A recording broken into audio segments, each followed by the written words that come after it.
নমস্কার, আপনারা দেখছেন ত্রিপুরার খাস খবর। এই ভিডিওতে আপনাদের স্বাগত। রাজ্যের সবচেয়ে জনপ্রিয় বিভিন্ন প্রান্ত থেকে আসা মানুষদের জন্য মুখ্যমন্ত্রী সমপেশু কার্যক্রম। নিজ সরকারি বাসভবনে এদিন মুখ্যমন্ত্রী ডাক্তার মানিক সাহা জনগণের চিকিৎসা নিয়ে নানা সমস্যার কথা মুখোমুখি শুনে ব্যবস্থা নেন। শুধু স্বাস্থ্য নয়, অনেকেই তাদের অন্যান্য সমস্যার কথাও মুখ্যমন্ত্রীকে জানান।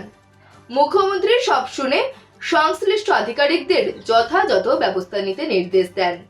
আর এভাবেই রাজ্যের মুখ্যমন্ত্রী ডাক্তার মানিক সাহা জনগণের মনের মানুষ, কাছের মানুষ হয়ে গেছেন।